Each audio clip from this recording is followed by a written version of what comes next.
ऐसे आकर्षण करने वालों में सर्वश्रेष्ठ नटवर उनका वपु। वपु का अर्थ नाना जी करते, बोले लाला की एक उंगली भी इतनी सुंदर है कि मुख तो दूर की बात है, एक उंगली पे भी अगर नजर अटक गई तो वही देखते रह जाओगे, इतने सुंदर है श्याम सुंदर। ऐसा वपु जिनका है, नटवर वपु। कर्णयो कर्णकारम, और कान तो दो हैं बहुवचन, और कुंडल एक ही पहना है। तो फिर कैसे पहनते हैं ठाकुर जी? बोले कुंडल का है, पुष्प का कुंडल है, और वो यहां नीचे नहीं पहना है, ठाकुर जी ने ऐसे अपने कान के ऊपर दबा रखा है। एक कान में वह ऐसा जैसे पुष्प लगा लेते हैं ना कई लोग, है नहीं तो लगा के दिखाता है, ऐसे पहन लेते हैं। तो ठाकुर जी क्या करते हैं, एक कान में कुंडल पहन करके ऐसे पुष्प पहन करके चलते हैं। और फिर बोले यहां तो दोनों कानों में कहा गया, एक ही कुंडल दोनों कानों में कैसे? बोले यहां पहनते हैं और फिर थोड़ी देर बाद उसी को उछालते हैं और फिर ऐसे कान करके इधर धारण कर लेते हैं। कर्णयोः कर्णकारम, दोनों कानों में पहनते हुए चल रहे हैं। ये श्लोक तो ऐसा है कि नेत्र बंद करके छवि बना के दर्शन करो। मोर पंख का आपीड़ यानी कि मुकुट पहना है, जिनका अंग ऐसा है कि एक रों भी अगर देख लें तो उसी पर ही आकर्षण होता चला जाता है। दो कान हैं पर कुंडल एक ही, दोनों कानों में धारण करते जा रहे हैं। कर्णयोः कर्णकारम कर्णिकारम, विभ्रदवासः कनक कपिसं वैजयंतीं च मालाम, जिन्होंने ऐसी पीतांबरी पहनी है कि उस पीतांबरी की पीलिमा कभी कभी सूर्य को भी फीका दिखाती है। अरे भैया, संसार में कितनी भी बड़ी मणि हो, कितनी भी बड़े हीरे हो, किसी में ऐसी सामर्थ्य नहीं कि उसके आते ही सूर्य फीका लगने लग जाता हो। पर वृंदावन में एक ऐसी मणि आई थी, नीलमणि श्री कृष्ण, जब पीतांबरी पहन करके नंद भवन से बाहर निकलते थे तो सूर्य भी फीका लगने लगता था उनके उस रूप लावण्य के आगे। विभ्रदवासः कनक कपिसं वैजयंतीं च मालाम। आहा, जैसे धूप की तेज किरणें कभी कभी हमारे नेत्रों को छोटा कर देती हैं, नेत्रों को बंद कर देती हैं, लेकिन यहां वर्णन करते हुए आचार्य चरण कहते हैं कि श्री ठाकुर जी के पीतांबरी से उत्पन्न होने वाला प्रकाश और श्री ठाकुर जी के बाजूबंद और हाथ में पहने हुए स्वर्ण के कड़ूलाओं से उत्पन्न होने वाला प्रकाश, उससे सूर्य को भी कभी कभी चौंधा आने लगता है, उसके नेत्र बंद हो जाते हैं, तो अपने आप को बादलों की ओट में छुपा लेता है सूर्य। आहा, वरहा पीड़म नटवर वपुः कर्णयो कर्णिकारम, विभ्रदवासः कनक कपिसं वैजयंतीं च मालाम। वैजंती माला पहनी है। वैजंती माला किसको कहते हैं? अब इसका वर्णन तो बहुत विस्तार से करना पड़ेगा, लेकिन मैं एक बात बस बता दूं, 11 रत्नों से युक्त जो माला है उसको वैजंती माला कहते हैं। उसमें 11 प्रकार के रत्न लगे हुए हैं। ये रत्नों की भी हो सकती है, पुष्पों की भी हो सकती है। 11 प्रकार के पुष्प, श्वेत पुष्प, पीले पुष्प, गुलाबी पुष्प, नीले पुष्प, बीच में हरी हरी पत्रियां, और फिर इस प्रकार से 11 प्रकार की भिन्न भिन्न रंगों के पुष्पों से बनी हुई माला, वो भी वैजंती माला है। 11 प्रकार के रत्नों से बनी हुई माला, वो भी वैजंती माला है। 11 प्रकार के मेवाओं से युक्त माला, वो भी वैजंती माला है। लेकिन उसका निर्माण ऐसे नहीं कि एक के बाद एक 11 लगा दिए, नहीं, उसकी सुंदरता नहीं जानी चाहिए। वह सुंदर वैसे ही बना रहे। अपने अपने घर के ठाकुरों को कभी कभी धारण कराओ वैजंती माला। वैजयंतीं च मालाम, और रंध्रान वेणो अधर सुधया पूरयन गोप वृंदैः। एक बहुत सुंदर पद मेरे मन में आया है और मैं गाए बिना रहूंगा नहीं। आहा, मुरली हरि को नाच नचावे, मुरली हरि को नाच मुरली हरि को नाच नचावे, मुरली हरि को नाच नचावे। बहुत सुंदर भाव है ये ब्रज के। आज ये बात आई ना कि जबलपुर धन्य है कि यहाँ के गड़ा में सेवक जू महाराज आए, और एकमात्र जबलपुर है जहां पर सेवक जू के लिए वृंदावन प्रकट हुआ। तो इसलिए आज वृंदावन रस ज्यादा आ रहा है, आप लोग समझने का प्रयास करना। मुरली हरि को नाच नचावे, मुरली हरि को नाच नचावे। एते पर यह बांस बांसुरिया, एते पर यह बांस बांसुरिया, एते पर ये बांस बांसुरिया, एते पर ये बांस बांसुरिया। सूरदास जी का पद है। कल जिनका हम लोग स्मरण कर रहे थे, कल उनकी तिथि भी थी।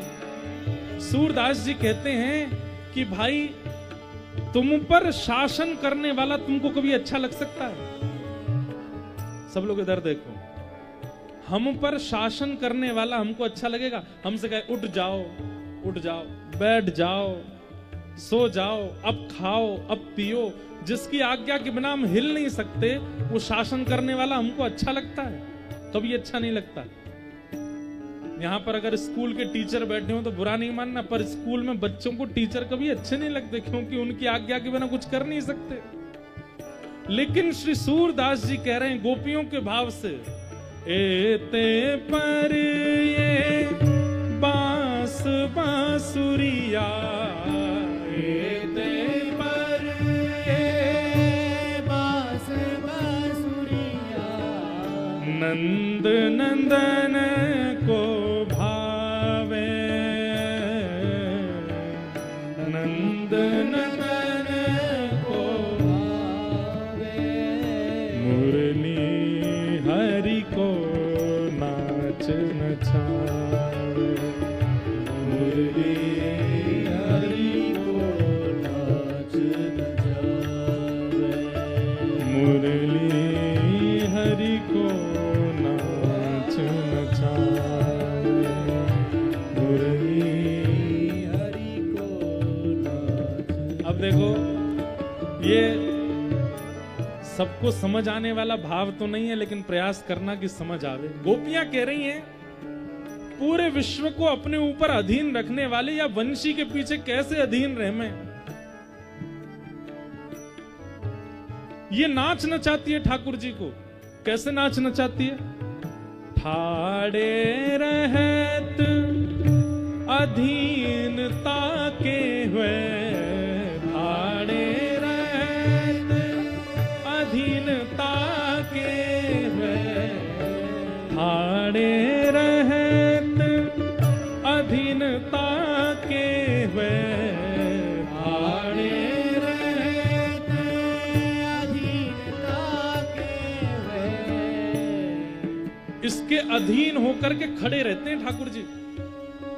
जब वंशी का नाद करते हैं तो बिल्कुल मानो जैसे एकाग्र चित्त होकर के। और भैया खड़े हुए थे ऐसा नहीं, वृंदावन चले जाओ आज तक खड़े हैं, केवल वंशी के लिए। मुद्राओं में कोई और झांकी नहीं है ठाकुर जी की। सबसे विशिष्ट झांकी कौन सी है? ऐसे ही खड़े हैं। वंशी के लिए आज तक खड़े हैं। ठाड़े रहत अधीनता के वे, ठाड़े रहत अधीनता के। सकुच न बोलत बातें, सकुच न बोलत बातें, मुरली हरि को नाच नचावे, मुरली हरि को नाच नचावे। मुरली हरि को नाच नचावे, मुरली हरि को नाच नचावे। और अरे भाई, बड़े लोगों का बड़प्पन है कि वो छोटों की बात मानते हैं, पर छोटों को कभी तो संकोच करना चाहिए कि मेरी आज्ञा बड़े मान रहे हैं, मैं थोड़ा तो संकोच करूं। लेकिन ये वंशी बिल्कुल संकोच नहीं करती है। क्या कह रही हैं? वह निधरक आज्ञा करवावत, वह निधरक आज्ञा करवावत, वह निधरक आज्ञा करवावत, आज्ञा करवावत। ने कहू नहीं लजावे, ने कहूँ नहीं लजावे। और जब जानत आधीन भय हैं, जब जानत आधीन भई, जब जानत आधीन भय हैं, जब जानत आधीन भई, देखत ग्रीव नवावे, देखत अब ये भाव समझने के। गोपियां कह रही हैं, एक तो उनसे आज्ञा करती है और आज्ञा करने में बिल्कुल भी लजाते नहीं है। दूसरी गोपी बोली, ये आज्ञा करती हैं ठाकुर जी, मान जाते हैं, इसका प्रमाण क्या है? बोले प्रमाण ये कि वंशी बजाते बजाते बजाते बजाते उनकी जो गर्दन है वो टेढ़ी हो जाती, ग्रीवा ऐसे झुक जाती है, वंशी की ओर अधीन हो जाते हैं। अरे ये भी कम नहीं है, उसी के अधीन रहते हैं, पूरी बात मानते हैं उसकी।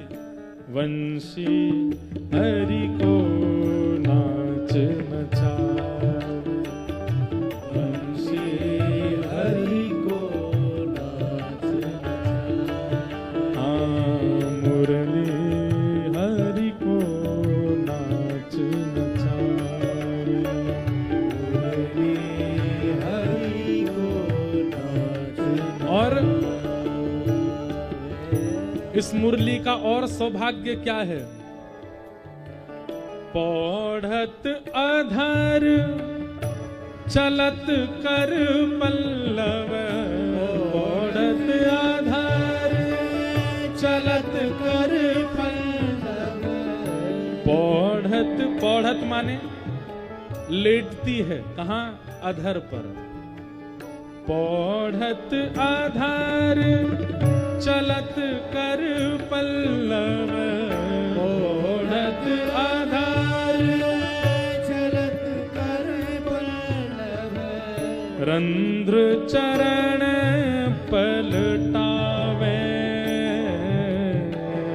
रंध्र चरण पलटावे। हे सूर श्याम जब जब ही छता, सूर श्याम जब जब हीरी छता। सूर श्याम जब जब हीरी झता, सूर श्याम जब जब हीरी झता। तब तब शीश डुलावे, तब तब शीश डुलावे। मुरली हरि को नाच नचावे, मुरली हरि को नाच नचावे, मुरली हरि को नाच नचावे, मुरली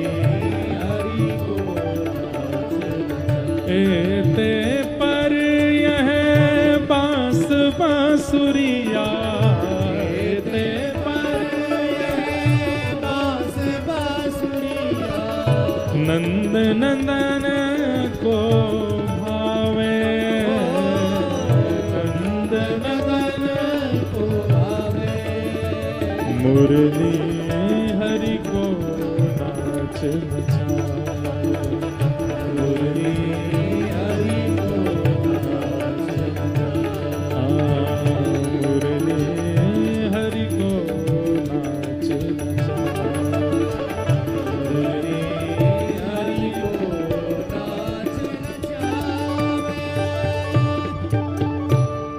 रंध्रान वेणो अधर सुधया पूरयन् गोप वृंदै,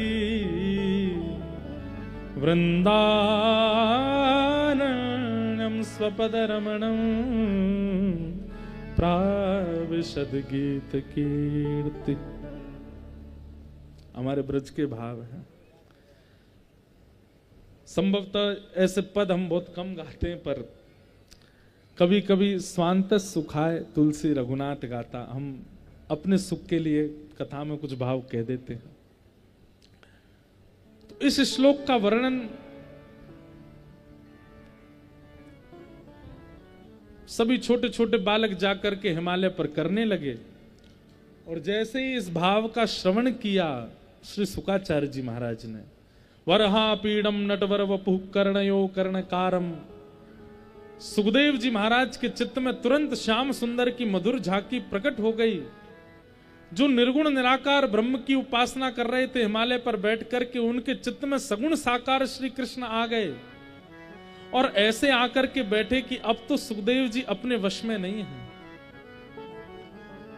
दौड़ करके गए उन बालकों के पास और कहने लगे, ये श्लोक तुमने कहां से सीखा है? कौन है जिनका तुम वर्णन कर रहे हो? तब वो बालक बोले,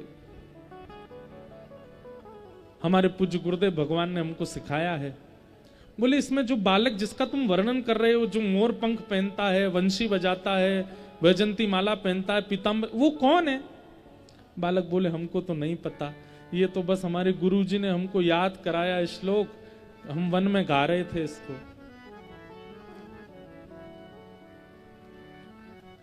सुखदेव जी के मन में एक भाव आया, जैसे कि बालक इतना चंचल है जिसके बारे में मैं सुन रहा हूं, ये कभी कोई खिलौना मांगेगा, कुछ खाने को मांगेगा, ये चंचल इतना है, इसकी सेवा मैं कैसे कर पाऊंगा? मैं तो बिल्कुल निर्ग्रंथा संत हूं, मेरे पास में कुछ भी नहीं है। और एक बार को श्री सुखदेव जी महाराज मानो जैसे वापस लौट गए कि हमसे नहीं हो पाएगी इनकी सेवा, हमसे नहीं बन पाएगी इनका प्रेम, इनका भाव हमसे नहीं हो पाएगा। मन में विचार करने लगे कि अब क्या किया जाए, कैसे करें। बालक वापस लौट करके अपने आश्रम को आ गए, सुखदेव जी वापस लौट करके अपनी तपस्या में बैठ गए। वे तो व्यास जी महाराज ने पूछा कि कोई मिला था क्या तुमको वन में? बालक बोले, हाँ, एक छोटा सा बालक मिला था, कौपीन पहनी थी, बड़े बड़े केश थे, बहुत सुंदर स्वरूप था। वो हमारे पास आए और बोले कि जिनका तुम श्लोक गा रहे हो ये कौन है, इनका परिचय बताओ। हमने कहा हम तो नहीं जानते। फिर पता नहीं क्यों वो वापस लौट गए। वे तो व्यास जी समझ गए कि सुखदेव जी के चित्त में क्या आया होगा। जरूर ये सोच रहे होंगे कि मैं एक निर्ग्रंथा महात्मा हूं, त्यागी महापुरुष हूं, सब कुछ छोड़ रखा है, मैं कैसे इस बालक को स्वीकार करूंगा? ये कल को कुछ मांगेगा तो कहां से लाके दूंगा, और पता नहीं ये बालक मुझ पर कृपा करेगा कि नहीं।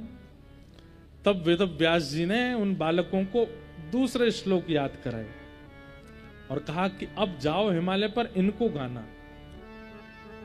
अहो बकीयम स्तन कालकूटम जिघांक्षयापयदप्य साध्वी लेभे गतिम धातृचितां ततोन्यम कम वा दयालुम शरणं व्रजेम।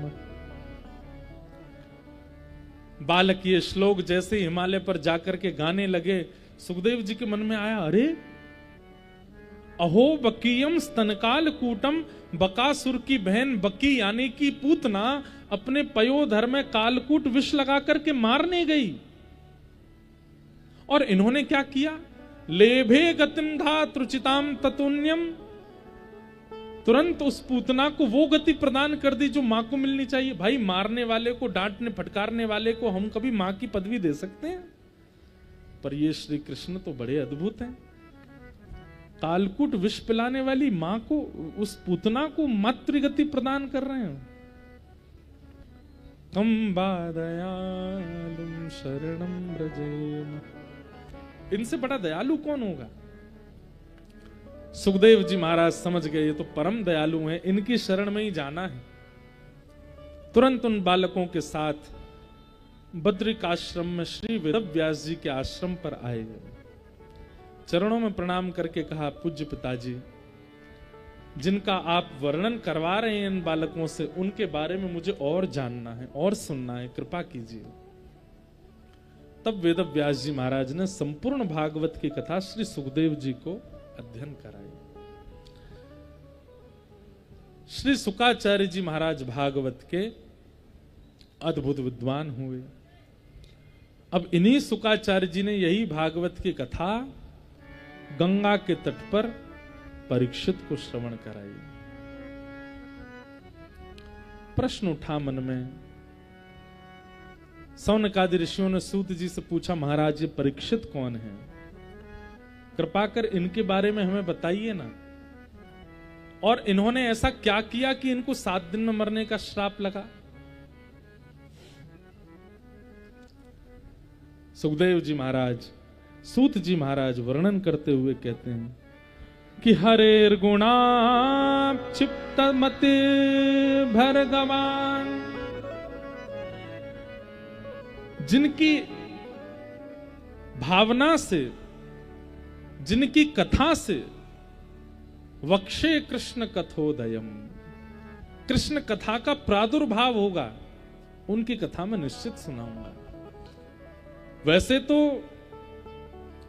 परीक्षित की कथा कोई इतने आवश्यक नहीं, पर क्योंकि इनकी कथा से कृष्ण लीला का प्रारंभ होगा, कृष्ण लीला में हम लोग प्रवेश कर पाएंगे और कृष्ण के स्वभाव का वर्णन हम सुनने को मिलेगा, इसलिए मैं इनकी कथा जरूर सुनाऊंगा। कि यदा मृधे कौरव संजयानाम वीरे स्वथो वीर गतिन गतेषु ब्रकोदरा विग्ध गदा विमर्श भ्रगनोरुदंडे धृतराष्ट्र पुत्रे। महाभारत का युद्ध अपने अंतिम स्थिति में चल रहा था। कौरव और पांडवों में भीषण युद्ध हुआ, लेकिन भगवत कृपा से पांडव जीत गए। जीतने के पश्चात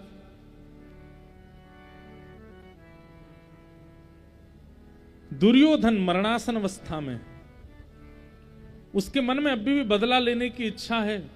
तभी गुरुपुत्र अश्वत्थामा को आज्ञा देते हैं कि जाओ, जाकर के सोते हुए 5 पांडवों को मार दो। 5 पांडवों को निर्मम हत्या करने के लिए जब अर्धरात्रि में अश्वत्थामा आया, ठाकुर जी पांडवों को लेकर के अन्यत्र चले गए, पर द्रौपदी के 5 पुत्र वहीं सोते रह गए। अंधेरे के कारण उन 5 बालकों की हत्या कर दी। सर ले जाकर के दे दिया दुर्योधन को। दुर्योधन समझ गए कि ये पांडव नहीं है, तुमने तो द्रौपदी के 5 पुत्र मार दिए। द्रौपदी को प्रातःकाल जब पता चला कि मेरे निर्दोष बालक मार दिए गए, विलाप करने लगी, रुदन करने लगी। अर्जुन ने प्रतिज्ञा ली, जिसने भी बालकों की हत्या करी वो जीवित नहीं बचेगा। खोजने लगे किसने किया है ये, तभी पता चला अश्वत्थामा। अश्वत्थामा को बंदी बनाया, हाथ पैर बांध करके ले आए। जब द्रौपदी ने देखा कि मेरे बालकों का हत्यारा कोई और नहीं, गुरुपुत्र अश्वत्थामा है, निरक्ष कृष्णापकृतम गुरु सुतम वाम स्वभावा कृपयान नाम च। जैसे ही देखा कि मेरे बालकों का हत्यारा गुरुपुत्र अश्वत्थामा,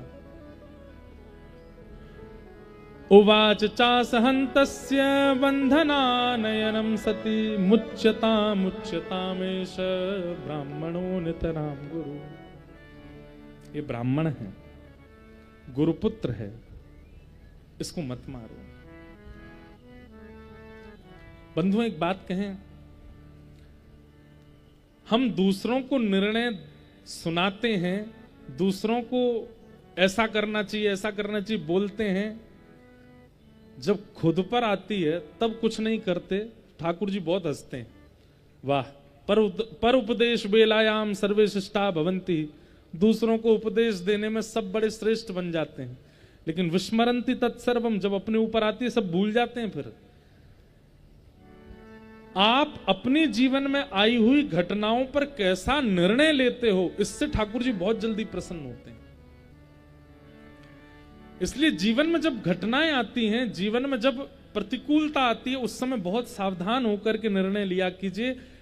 जब आपके जीवन में सब अनुकूल है तो समझना ठाकुर जी देख नहीं रहे हैं आपको, लेकिन जब ठाकुर जी की दृष्टि पड़ती है तो ये समझ जाओ कि बस प्रतिकूलता आ गई है, तो मतलब ठाकुर जी देख रहे हैं और ये देखना चाह रहे हैं अब तुम क्या करोगे।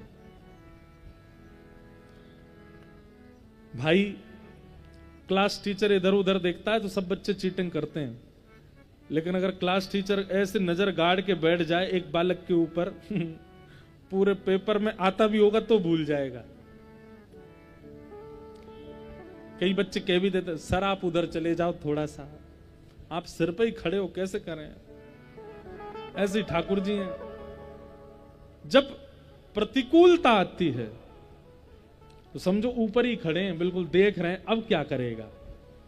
और उस समय जब हम होपलेस हो जाते हैं, हाथ पांव फूल जाते हैं, क्या करें विचलित होने लग जाते हैं, ठाकुर जी कहते हैं कुछ नहीं, बेकार, इसका कथा सुनना व्यर्थ, व्रत करना व्यर्थ, अनुष्ठान करना व्यर्थ, गीता पढ़ना व्यर्थ, भागवत जी का अध्ययन करना व्यर्थ, रामायण सब व्यर्थ हो गया। क्यों?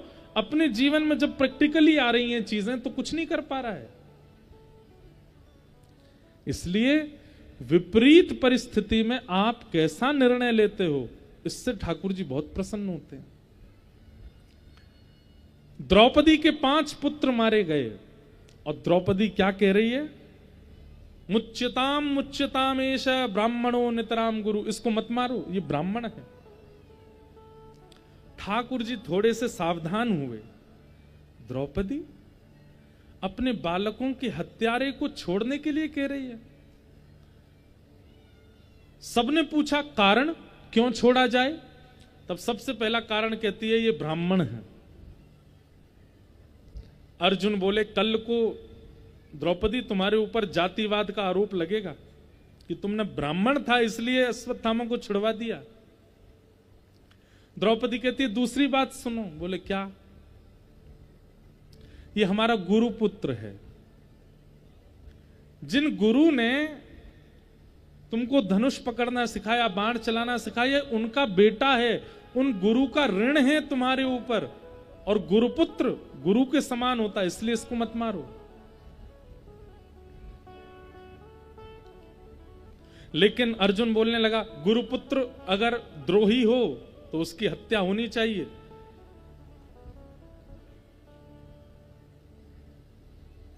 द्रौपदी कहती तीसरी बात सुनो। बोले क्या? इसको मारने से मेरे 5 बालक जीवित नहीं होंगे, अगर जीवित हो सकें तो मार दो। वो भी नहीं होगा। और 5वीं बात तो इतनी अद्भुत कहती है द्रौपदी। द्रौपदी कहती है मैं एक मां हूं, और मां ही अगर दूसरी मां की पीड़ा नहीं समझेगी तो फिर उसका मां होना व्यर्थ है। एक अपने पुत्र के खोने पर कितनी पीड़ा होती है मां को मैं जानती हूं। मेरे 5 बालक गए हैं, मुझे ऐसा लग रहा है मानो जैसे असंख्य बिच्छू एक साथ मेरे रोम रोम को डस रहे हैं। मैं नहीं चाहती कि ऐसी पीड़ा किसी और मां को भी हो। ये अपनी मां का इकलौता बेटा है, और मेरे 5 पुत्र चले गए तो क्या मेरे 5 पति अभी खड़े हैं? मेरे लिए सहारा मेरे 5 पतियों का है, पर इनकी मां वो तो विधवा है, और अब इसको भी मार दोगे, किसके सहारे जिएंगे? इसको मत मारो। आहा, यहां पर वर्णन करते हैं सूत जी महाराज, धर्मम न्यायम शकरुणम च निर्विलीकम समम महत। 5 बातें ध्यान होनी चाहिए किसी भी निर्णय को लेने से पहले। वो पांचों बातें द्रौपदी के भाव में। सबसे पहला, आपके निर्णय में धर्म होना चाहिए, आपके निर्णय में न्याय होना चाहिए, एक पक्षीय बात नहीं होनी चाहिए, दोनों को न्याय मिले। आपके निर्णय में करुणा होनी चाहिए, दया होनी चाहिए, आपके निर्णय में निष्कपटता होनी चाहिए, और आपके निर्णय में समत्वता होनी चाहिए। ये 5 बातें निर्णय में ध्यान रखनी चाहिए। और द्रौपदी की बातों में 5 हैं। दूर खड़े द्वारिकाधीश प्रसन्न हो गए, आनंदित हो गए, दौड़ करके गए और द्रौपदी को अपने हृदय से लगाया। वाह द्रौपदी! अर्जुन बोले, कैसे भैया हो? अपनी बहन के बालकों के मरने पर वो मना करे, तुम उसको हृदय से लगा रहे हो? ठाकुर जी बोले, क्योंकि इस वक्त इसका निर्णय बहुत उचित है। इसने जो जो बातें कही हैं वो एकदम उचित हैं।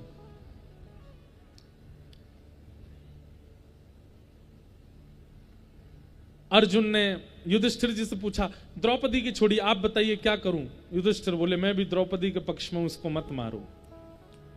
नकुल सहदेव बोले, हम भी द्रौपदी के पक्ष में हैं। भीम बोला, तू छोड़ दे, मैं मार दूंगा। प्रजा बोली, हमारे हवाले कर दो, हम देख लेंगे। लेकिन जैसे ही अर्जुन फंस गए, क्या करें? तो भगवान से पूछा, आप बताओ, आप जो कहोगे मैं वही करूंगा। करिष्ये वचनम तव।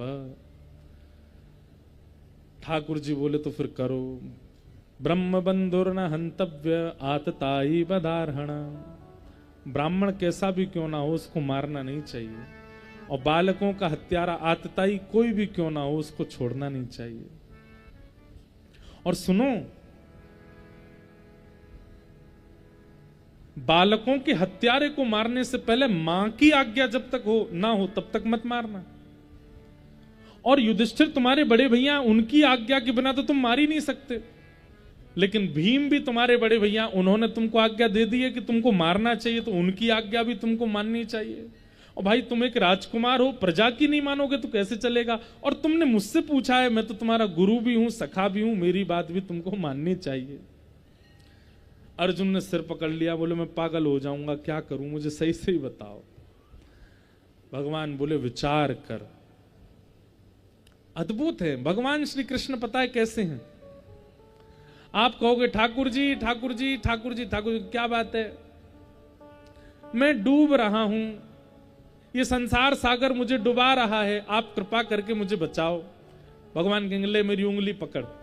आप जैसी उंगली पकड़ोगे तो एक जगह से निकालेंगे, दूसरी जगह ले जाएंगे। और दूसरी जगह क्या थी? सागर नहीं है, दलदल, उसमें छोड़ देंगे। अब सागर में तो फिर भी हाथ पैर चल रहे थे, दलदल में तो कुछ ही नहीं चल रहा। आप कहोगे, ठाकुर जी ये क्या किया, सागर से निकाल के दलदल में डाल दिया।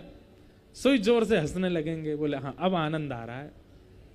आप कहोगे, हम तो गलत आ गए आपकी शरण में। अगर आपने ये कह दिया गलत आ गए शरण में, तो ठाकुर जी कहेंगे, फिर अपने आप संभल। लेकिन दलदल में आकर के भी उंगली मत छोड़ना। ठाकुर जी खेलते हैं, थोड़ा सा आपको डुलाएंगे, थोड़ा सा आपके साथ क्रीड़ा करेंगे, लेकिन उनके ऊपर विश्वास मत छोड़िएगा, उनके हाथ को मत छोड़िएगा। वो दलदल में डाल करके भी स्वयं निकाल लेंगे, आपको निकाल लेंगे, वहां पड़े नहीं रहने देंगे। ऐसा ठाकुर जी का स्वभाव। अर्जुन के साथ वही हुआ, लेकिन भगवान ने कहा, ब्राह्मण कैसा भी क्यों ना हो, मारना नहीं चाहिए, बालकों के हत्यारे को छोड़ना नहीं चाहिए। अर्जुन समझ गए कि ये ब्राह्मण भी है, बाल हत्यारा भी है, तो इसके लिए हत्या नहीं, इसको जीवित ही छोड़ना है। पर जीवित अवस्था में हर क्षण इसको हत्या के समान पीड़ा हो, वो करना। भरी सभा में उसका अपमान कर दिया, और मणिम जहार मूर्धन। अपमान मृत्यु से भी बड़ा दंड है। अपमानित जब व्यक्ति होता है तो उसको मृत्यु से भी ज्यादा कष्ट होता है। अश्वत्थामा का अपमान किया गया, और इस प्रकार अश्वत्थामा को छोड़ दिया। अश्वत्थामा ने पुनः बदला लेने के लिए उत्तरा के गर्भस्थ शिशु को मारने के लिए बाण चलाया। भगवान ने गर्भ में जाकर के रक्षा की, और वही बालक कालांतर में जन्म लेकर के परीक्षित हुआ। जो कि भागवत के श्रोता बने। अभी